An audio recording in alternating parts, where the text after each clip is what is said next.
Your physical well-being is a very important part of diving and often an overlooked component in diving. The more physically fit you are, the more you will enjoy all aspects of your life, including diving. There are some do's and don'ts for divers that are extremely important. For example, alcoholic beverages or drugs and diving do not mix.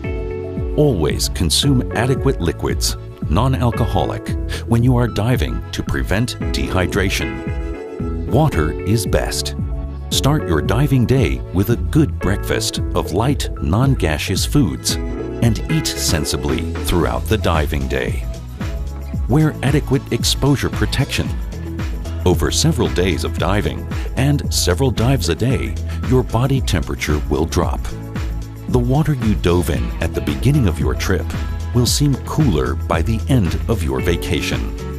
That's why most resident dive masters at tropical resorts wear exposure protection all the time. Divers should refrain from smoking. Moreover, individuals concerned about respiratory health find that smoking is contradictory to diving.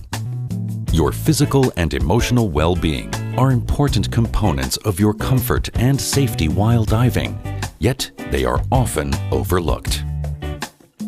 To become a diver today, you do not have to be a superhuman, but there are some common sense things you can do to enhance your comfort and confidence in this wonderful sport.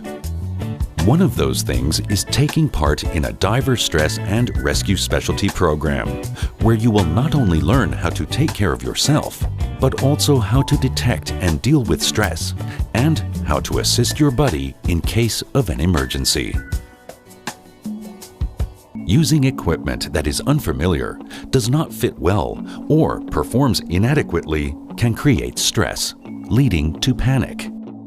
That is why we recommend selecting and owning your equipment and keeping it well maintained by your SSI Dive Center. Use your pre-dive checklist and check each piece of equipment before every dive. You can eliminate all potential problems by disciplining yourself. Remember, stay within your limits and your capabilities. You always have the right to decline diving if you do not feel comfortable or if you have the feeling that the diving conditions could exceed your abilities. You are capable of helping your buddy in case of an entanglement or sharing air. You are not capable of helping a diver in an advanced panic situation if you are not trained for it. Do all you can without endangering yourself. Prevention of panic. You can easily avoid panic by a proper response. Proper responses must be second nature in difficult situations. Regain control, respond, and react. Taking specialty training for the type of diving you are going to do. Most divers who find themselves in a difficult situation admit it was caused by either breaking the rules or doing something they weren't trained for. Honest self-evaluation of your diving limitations. The need to succeed or please someone often drives people beyond their limits. Be honest with yourself. Do not dive if you feel, for any reason, that you should not. Do not let spouse, family, friends, peers, or anyone force you into making a dive that you do not feel comfortable making. You know your capabilities better than anyone else. Remember, diving is meant to be a fun sport. Properly maintaining your total diving system, SSI Equipment Service Program. The main reason to compute air consumption is to figure out how much time can be spent at a specified depth. Once the amount of air to be consumed and your surface air consumption rate are known, it becomes easy to plan a dive. Computing time at depth requires these ingredients: planned depth, volume of the tank, usable air in bar, SAC rate. The Deep Diving Specialty Program incorporates advanced dive planning, which includes more in-depth information on planning your dive, gas management, and calculating dive times based on various dive parameters and equipment configurations. Ask your SSI dive professional for more information about the deep diving specialty program.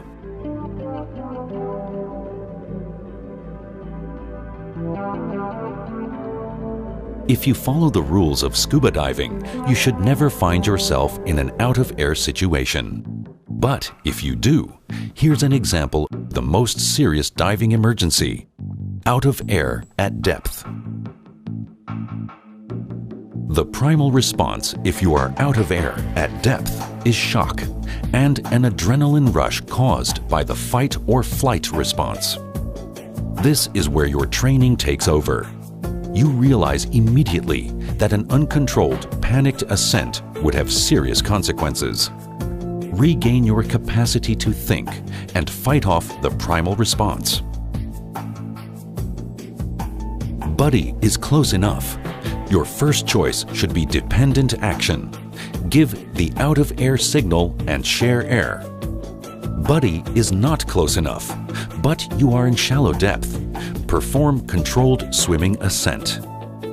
Buddy is not close enough and you are at depth. Perform emergency buoyant ascent.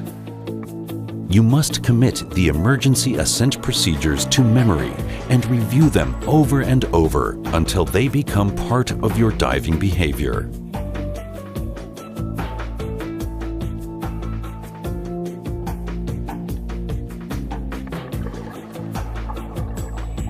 You provide the most important ingredients: maturity, good judgment, and continuing commitment to effective diving technique and safety.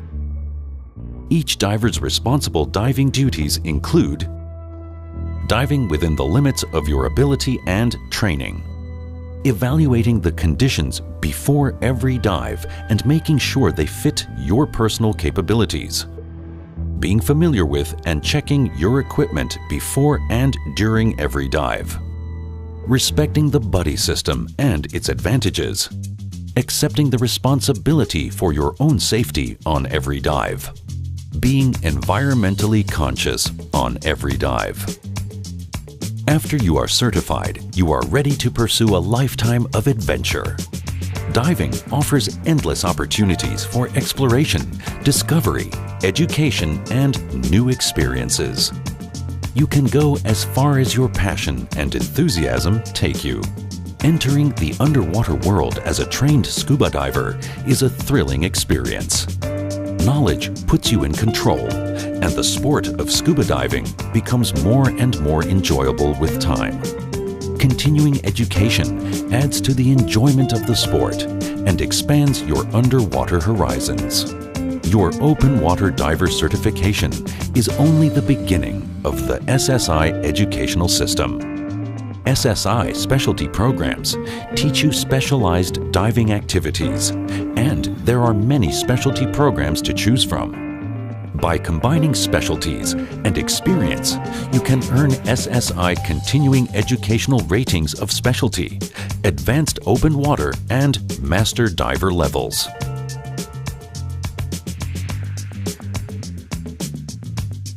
Becoming a dive professional is an extension of the training path. If you have an interest in leading dives, assisting other dive professionals, or making a career out of scuba diving, talk to your SSI dive professional and dive center about the many leadership levels such as dive guide, dive master, dive control specialist, and even open water instructor. By now, in your training as an open water diver, you have received the fundamentals. You might say, as the Diver Diamond illustrates, that correct knowledge, proficient skills, proper equipment, and diving experience equal enjoyable scuba diving. The rest is up to you.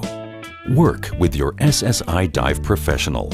Ask questions and have fun learning and gaining the experience required to become a comfortable, confident diver.